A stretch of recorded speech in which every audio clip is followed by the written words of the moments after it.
If your storyboard frames are flat and boring and look like this, when you like to give them more impact so they look like this, then stick around because I'm going to show you exactly how I achieve this effect using 3 different techniques.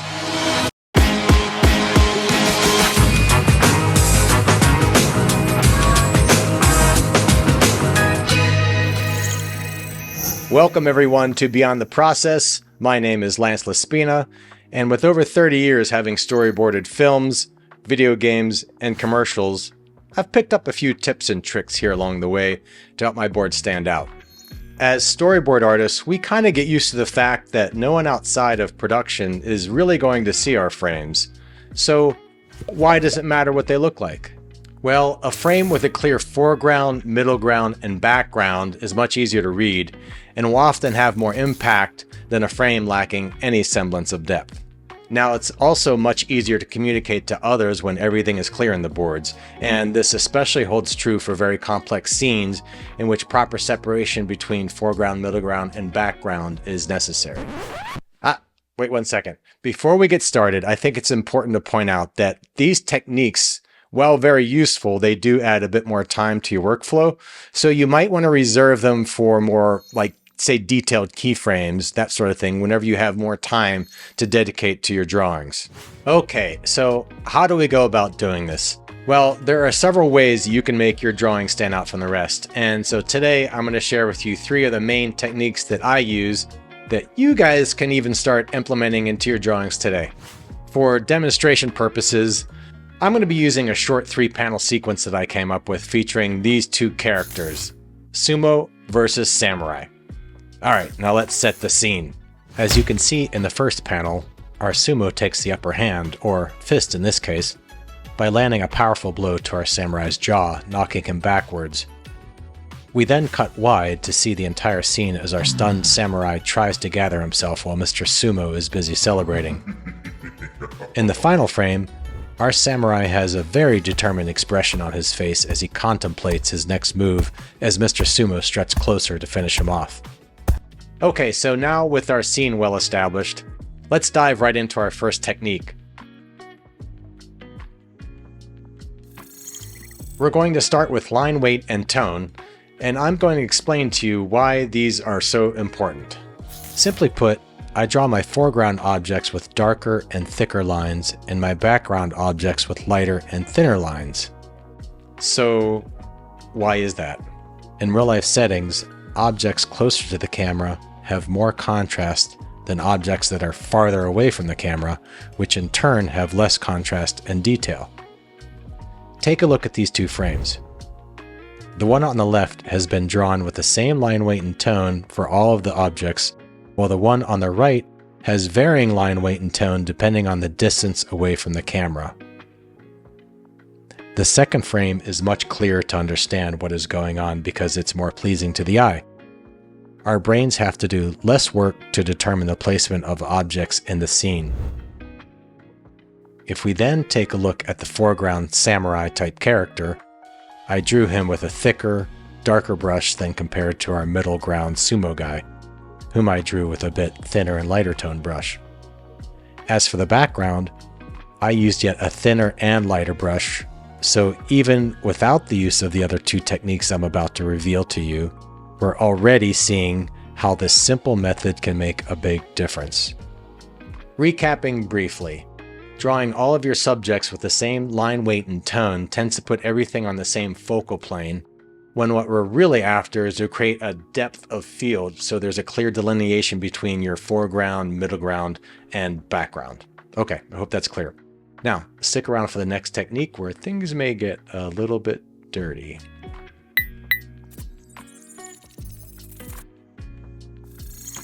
So now I'm sure you're probably wondering, okay Lance, so what is this depth of field? Well, depth of field is a term used mostly in filmmaking and photography, and it refers to the range of distances within an image that appears acceptably sharp.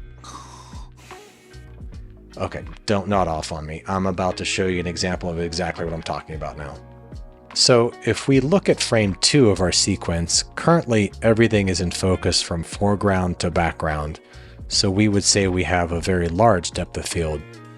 On the contrary, If both the foreground and background are out of focus, but the middle ground remains in sharp focus, then now we have a shallow depth of field. And because filmmakers use this tool quite often as a storytelling device, either to direct our eye to what they want us to see, or perhaps to evoke a particular emotion, it's important that we as storyboard artists are capable of accurately rendering these images so that the director's vision is correctly expressed. Now, it is also helpful to understand the technical aspects of what causes depth of field to occur, such as the distance from the camera to the subject, the focal length of the lens, and the aperture, but I just don't have the time, unfortunately, to go into everything, so instead, I'm going to leave some links below in the description to a couple of videos that do a really good job of explaining why this effect occurs and how to use it to its most maximum effect in film. Okay, so how do we, as 2D artists, create this 3D effect? That's pretty simple. We end up cheating by using the blur tool. So depending upon which software program you use, this tool or filter may vary a bit. For example, personally, I use the blur tool in Sketchbook Pro, but you'll gain even more control by using the Gaussian blur filter in Photoshop or other photo editing program. Okay, now let's take a look at an example to better understand how this works. But first, I should mention that we're just going for an effect here, a sense of depth, if you will. There really aren't any hard and fast numbers to memorize, and I usually just do everything by eye and what looks right to me. So let's take the third frame in our sumo versus samurai sequence. As you can see, being closest to the camera, the samurai is out of focus the most, while the background is also slightly out of focus, leaving the middle ground where we find Mr. Sumo to be in sharp focus.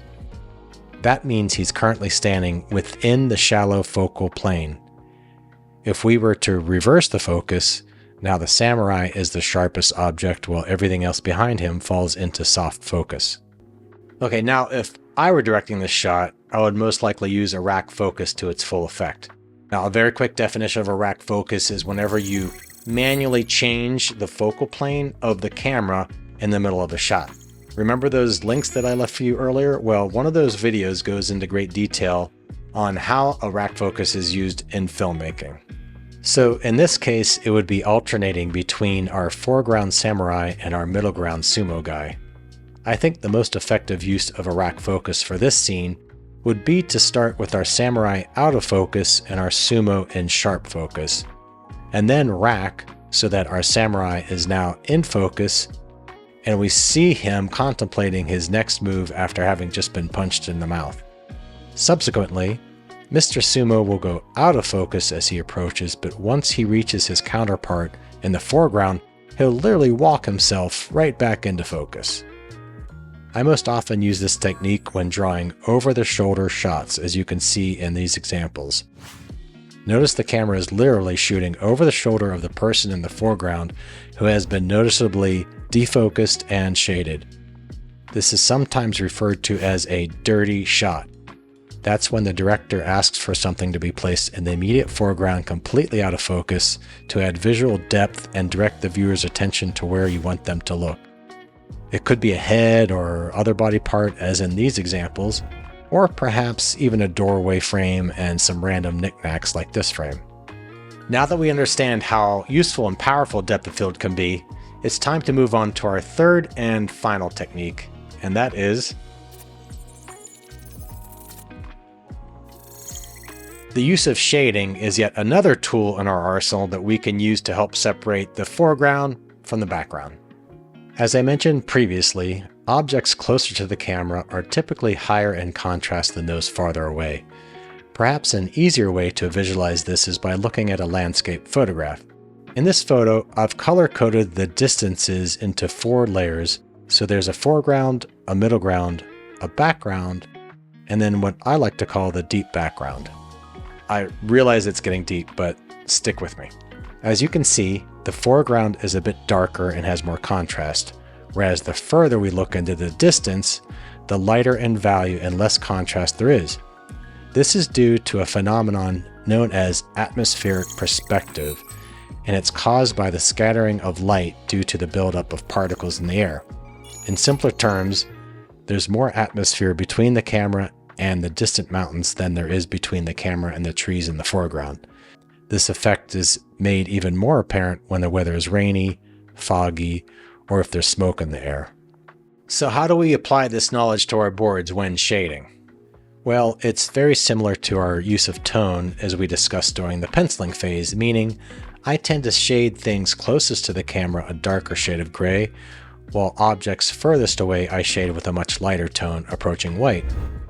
Let's take a look at these two examples so that we can see the differences. I should also note I've removed the blur from these images to make the use of shading more apparent. In the image on the left, I've shaded everything relatively dark, and as you can see, while it doesn't look terrible, we have trouble distinguishing the depth between characters and objects within the frame. Conversely, in the second image you can see I used a darker tone for the foreground objects and a much lighter shade of gray for the buildings and mountains. Now, when might we reverse this order and use darker tones in the background and lighter tones in the foreground? A situation that might call for this would be a scene shot at night with the foreground character standing under a streetlight. Or maybe it's a shot inside of a dark room and the foreground character is being lit by a light source like the TV or a nearby lamp. Essentially, anytime you have man-made light affecting the scene as opposed to natural light, then the order of tones that you use during the shading process may be affected. Okay, so now let's briefly recap everything we just learned to really drive the point home. Use thicker and darker lines when drawing your foreground objects, and progressively get thinner and lighter the further from the camera the objects become. Use depth of field when called for in a shot by defocusing the foreground, middle ground, or background objects. Which objects you choose to defocus will ultimately affect the storytelling and will tell the audience where to direct their attention. When shading your boards in daytime natural lighting settings, we generally would shade foreground objects darker and background objects lighter. We would of course reverse this order in nighttime or dark interior scenes when man-made light is involved. If this all sounds like a lot to remember, I totally get it, but it's not really.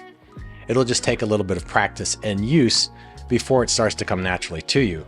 But once you start employing these techniques, I can guarantee your frames are going to become more dynamic and you'll automatically become a better visual storyteller as a result. I highly encourage everyone to give these a try. And if you do, please leave us a link in the comments to your frames so that we can all share and support one another's work. And lastly, please let me know if you'd like me to go any further into depth on any of these techniques. Now, if you guys enjoyed this video and feel like you got some serious value out of it, which I hope you did, then please consider helping us to produce more videos like this for you by liking the video and subscribing to our channel. You should also know that we have a Substack that's free to join and has a ton of useful articles and full-length videos. Link is in the description box below. So until next time, thanks for watching.